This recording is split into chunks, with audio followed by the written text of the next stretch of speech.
Bismillahirrahmanirrahim. Alhamdulillah wassalatu wassalamu ala Rasulillah. Kita sambung perbicaraan kita dan tajuk yang seterusnya iaitu perkahwinan hendaknya dengan cara memilih. Dengan undang-undang yang tinggi dan sistem yang sempurna, Islam telah meletakkan dasar bagi masing-masing pelamar dan yang dilamar. Macam dasar dan hukum yang apabila petunjuknya itu diambil sesuai dengannya, maka perkahwinan yang sangat harmoni, kecintaan dan keserasian yang sangat tinggi. Di samping itu, keluarga yang terdiri putera-puteri akan berada pada puncak keimanan yang kukuh, badan yang sihat, akhlak yang berharga, fikiran yang matang dan kejiwaan yang tenang dan bersih. Dalam hal ini, penyusun sajikan hukum dan dasar-dasar ini memilih berdasarkan ad-din. Yang pertama, memilih berdasarkan ad-din.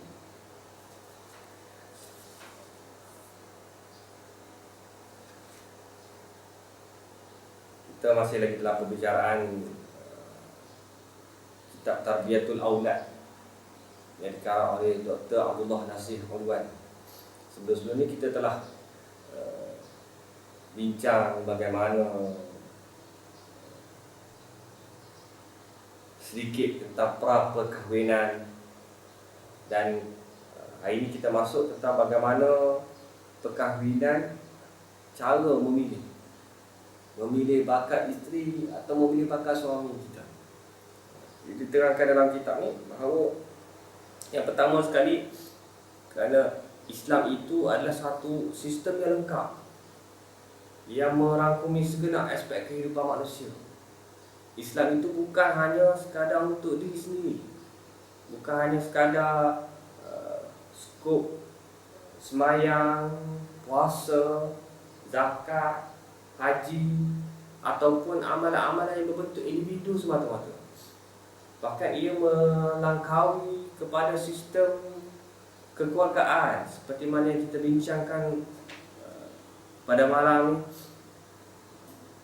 Islam juga merangkumi sistem sosial, kemasyarakatan, sistem ekonomi dan juga sistem politik pentadbiran negara. Itulah kehebatan, kecantikan, keindahan Islam itu sendiri.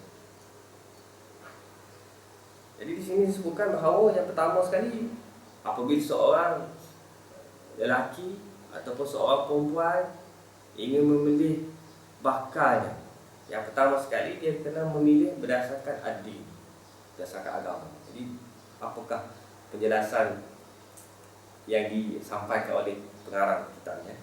Jadi yang dimaksudkan ad-din di sini adalah pemahaman yang hakiki terhadap Islam dan penerapan setiap keutamaan dan adabnya yang tinggi dalam perbuatan dan tingkah laku. Kita masyarakat kita kalau nak pilih menantu atau nak pilih bakal suami atau bakal isteri, macam-macam sebab. Kalau maknya nak anak menantunya yang kaya, yang ada harta, yang ada rumah, yang ada kereta besar, dia tertipu mengatakan perkara-perkara inilah yang memberi kebahagiaan kepada anaknya apabila berkahwin dengan lelaki tersebut. Dan inilah Nabi SAW tunjuk kat kita. Yang pertama sekali, memilih bakal menantu kita, bakal suami kita, bakal isteri kita, memilih berdasarkan agama. Dimaksudkan pula melaksanakan jalan-jalan syariat dan dasar-dasar yang abadi secara sempurna sepanjang masa. Tanyalah anak menantu tu, tanyalah bakal suami, tanyalah bakal isteri kita, baca Quran boleh lagi, semayang cukup tak 5 waktu, tutup aurat ke tak, pakai tudung ke tak, hak laki selalu pakai seluar panjang ke, selalu pakai seluar pendek. Jadi yang ini antara persoalan-persoalan yang kita perlu tanya kepada bakal-bakal yang akan bersama-sama dengan keluarga kita nanti. Ketika pelamar atau yang dilamar telah mencapai taraf pemahaman dan pelaksanaan seperti ini, maka kita akan menyebut masing-masing di antara mereka sebagai orang yang memiliki ad-din dan akhlak. Jadi cukup kita punya benchmark kita, kayu ukur kita, dia ni orang yang beragama. Akidah dia, ibadah dia, akhlak dia, tutur kata dia macam mana. Jadi kita kena siasat lah. Sebab itulah dia sana ada period ataupun tempoh masa khutbah, tempoh masa untuk bertunang. Jadi dah kenal, maka keluarga bolehlah pergi berisik kan, tanya orang terdekat macam mana ni, bakal kita ni macam mana. Dan apabila salah seorang di antara mereka belum mencapai taraf pemahaman, pelaksanaan dan pembiasaan seperti ini, maka selayaknya kita menghukuminya sebagai orang yang menyeleweng tingkah lakunya. Hal ini sekalipun ia tampak sebagai seorang yang baik, takwa dan mengaku bahawa dirinya adalah seorang Muslim yang berkeyakinan kuat. Alangkah mendalamnya apa yang disunahkan oleh Khalifah yang adil, Umar bin Khattab radhiyallahu anhu, ketika ia meletakkan timbangan yang benar untuk mengetahui hakikat seseorang, iaitu ketika ia didatangi oleh seorang yang menjadi saksi bagi seorang yang lain. Ini cerita tentang kisah Sayyidina Umar bin Khattab radhiyallahu anhu. Ini menarik kitab ni. Apabila dibawakan satu tajuk, lalu didatangkan contoh yang dibawa oleh para sahabat radhiyallahu anhu ajmain. Sungguhnya sahabat ni lah yang menjadi pentafsir kepada hadis Nabi SAW. Sahabat ni lah yang menjadi pentafsir kepada Al-Quran Karim yang diturunkan oleh Allah SWT kepada Nabi SAW. Jadi sewajarnya kita menjadikan mereka ni sebagai contoh pedoman kehidupan kita. Umar berkata kepada laki-laki itu, Umar tanya kepada laki-laki itu, apakah engkau mengetahui orang ini? Laki-laki itu menjawab, ya. Tu Umar tanya pula, apakah engkau tetangganya? Ini jiran dia ke? Yang tahu keluar dan masuk orang itu? Lelaki itu menjawab, kan, aku bukan jiran dia. Apakah engkau pernah menemaninya di dalam perjalanan sehingga engkau mengetahui kemuliaan akhlaknya? Kamu pernah musafir dengan dia apa? Pernah duduk sekali dalam kereta dengan dia, musafir dengan dia, travel pergi mana-mana? Lelaki tu kata tu, tidak, tak pernah. Umar tanya, apakah engkau telah dijadikan pegawainya dengan diberi dinar dan dirham, yang dengan itu kesalehan seseorang dapat diketahui? Laki-laki tu jawab, dia pernah bekerja dengan kamu ke? Atau kamu pernah bekerja urusan berniaga dengan dia ke? Itu jawab tidak. Kemudian Umar berteriak, mungkin engkau pernah melihatnya berdiri dan solat di masjid, sesekali mengangkat kepalanya dan sesekali merendahkannya. Laki-laki itu menjawab, ya. Umar berkata kepada laki-laki itu, pergilah, sesungguhnya engkau tidak mengetahui orang ini. Kemudian ia menoleh kepada orang itu dan berkata kepadanya, beri aku saksi lain yang mengenal engkau. Umar belum pernah tertipu oleh bentuk dan lahir seseorang, tetapi ia mengetahui hakikat dengan timbangan secara benar yang dapat menguatkan tabir kebenaran, yang dapat menunjukkan keberagamaannya dan akhlaknya. Jadi bila kita nak kenal seseorang tu, kita tidak boleh tengok secara luaran saja. Orang ni dia tengok lelaki yang nak dijadikan saksi ni di main masjid. Jadi Sayyidina Umar kata, tu belum cukup lagi sebagai timbangan bahawa engkau mengenali dia. Nak kenal seseorang tu banyak cara. Disebutkan di sini, orang yang nak kenal Sayyidina Umar, nak kenal seseorang tu, dia tanya lelaki tu, ni jiran dia ke? Jiran kita tahulah, kalau orang jiran sebelah rumah kita, Hari-hari kita tak nampak dia, kita kenal dia, kita sapa dia, selalu bertegur sapa, ada masalah kita tolong dia. Jadi kita akan kenal dengan jiran kita. Ataupun kita nak kenal dengan seseorang tu dengan musafir. Di masa musafir ni dah akan keluar segala dirinya yang sebenar. Apabila musafir itu diuji, diberi cubaan, diberi masalah dan sebagainya. Jadi daripada musafir itu akan dapat mengeratkan ukhuwah dan kita dapat kenal dengan seseorang sahabat kita. Jadi yang ketiga ni, kerja dengan dia. Kita urus bagi dia buat kerja dengan kita ke, berniaga ke dan sebagainya. Kita boleh kenal hati budi seseorang. Inilah makna yang diambil dari hadis Rasulullah sallallahu alaihi wasallam dari Abu Hurairah radhiyallahu anhu, innallaha la yanzuru ila suwarikum wa ajsadikum wa innama yanzuru ila qulubikum wa a'malikum.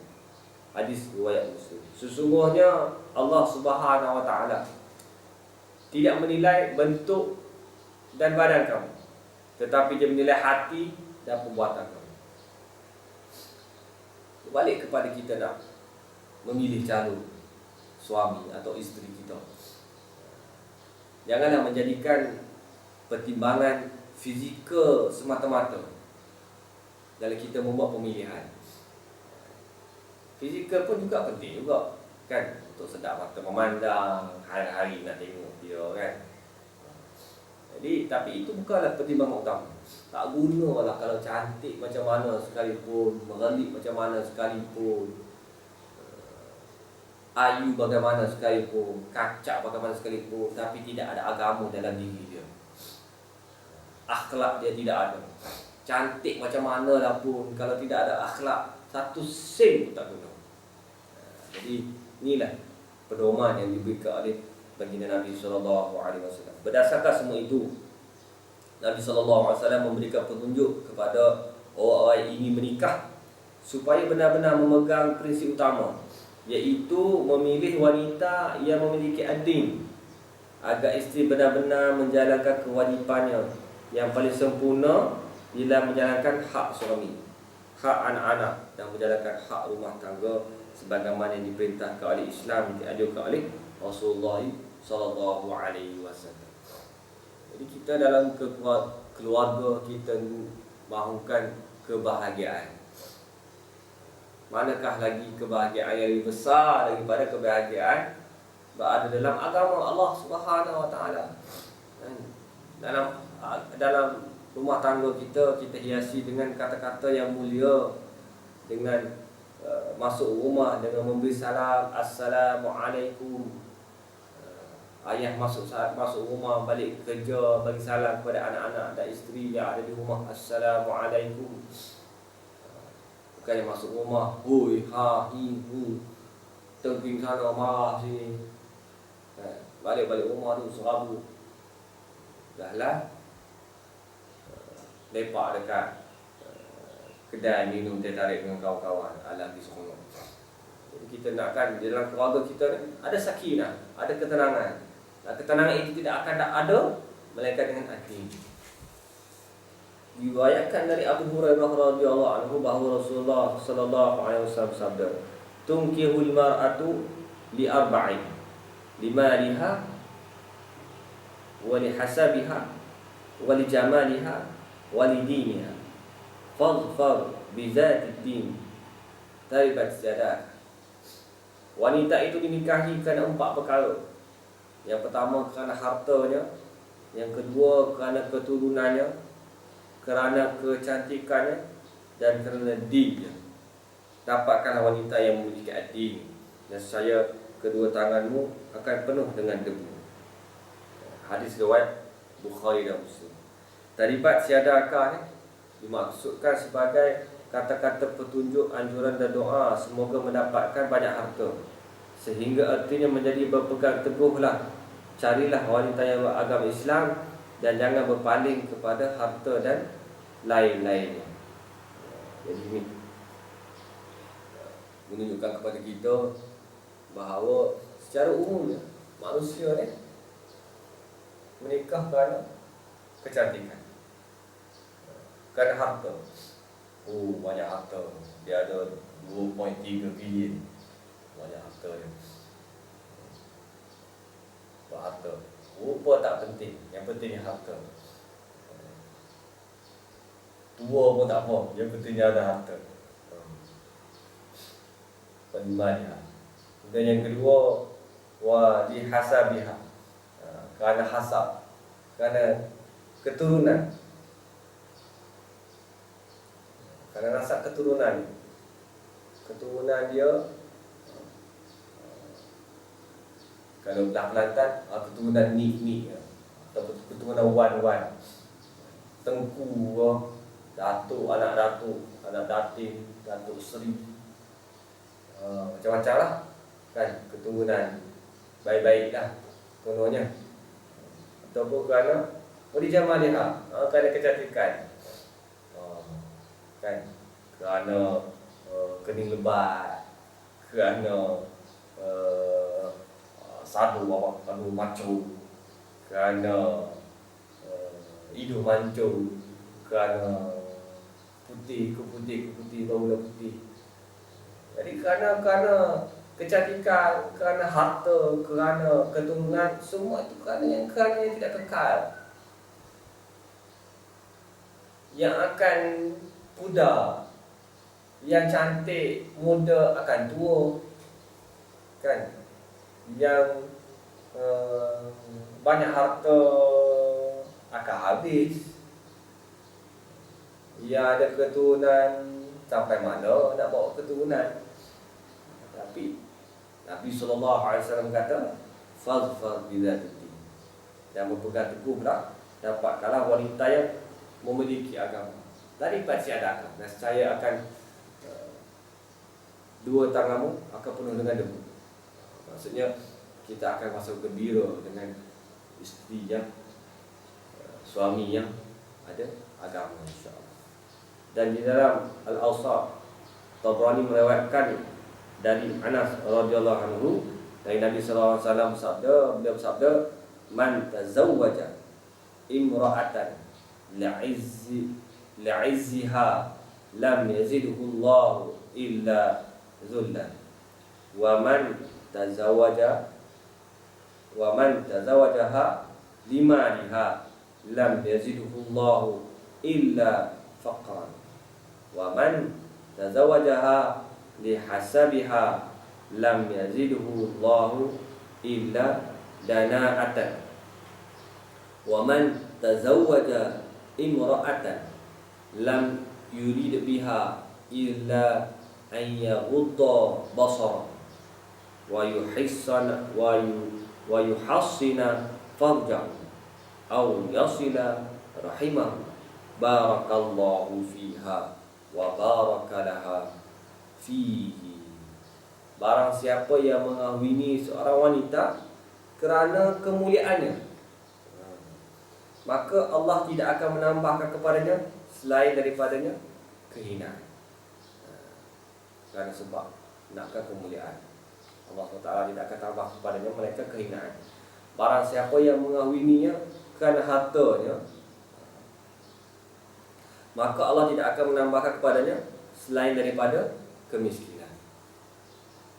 Barang siapa mengawininya kerana kedudukannya, pangkatnya, maka Allah tidak akan menambahkan kepadanya selain daripada kerendahan.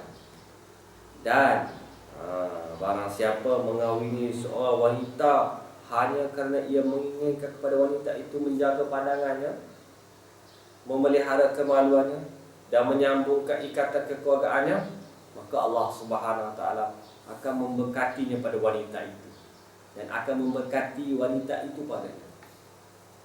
Tuan-tuan muslimin dan muslimat yang dirahmati Allah, kehidupan kita tidak adalah yang lebih mulia, lebih baik lagi daripada kita mendapat keberkatan daripada Allah SWT. Allah SWT jamin keberkatan kepada orang yang mengambil suami atau isterinya yang diambil kerana agama, dipilih kerana agama. Allah SWT akan memberikan barakah. Barakah ni maksudnya cukup kita rasa tenang. Walaupun sedikit, duit tak banyak, tapi subhanallah, Masya Allah, tabarakallah, tanda keberkat. Orang lain serabut, kita rumah taklah besar mana, rumah kecil aja, tapi anak ramai, Masya Allah. Tenang, subhanallah, itu tandanya berkat. Tanda tidak berkat, tambah lagi lah kalau kita alhamdulillah duit banyak, rumah pula besar, kereta pula besar, tenang, subhanallah, Masya Allah, tabarakallah, tanda keberkatan. Kita tak mau rumah besar 2 tingkat setengah, 3 tingkat, tapi hidup dalam keadaan porak-poranda, hidup dalam keadaan yang susah gelisah. Kita nak dunia kita dapat rumah 2 tingkat setengah, 3 tingkat, tapi dalam keadaan agama ada dalam, diamalkan dalam rumah tersebut. Kalau tidak pun cukup sekadar apa yang ada, tapi yang pentingnya ada agama dalam keluarga kita, dalam rumah tangga kita, ia akan menyebabkan kita mendapat keberkatan daripada Allah Subhanahu Wa Taala, insya-Allah. Jadi bermula keberkatan keluarga, berkatan dalam rumah tangga kita bermula daripada kita memilih isteri yang baik, isteri yang mengikut ad-din, agama. Jadi rugilah isteri-isteri yang tidak, bakal isteri yang tidak ada agama dalam diri mereka.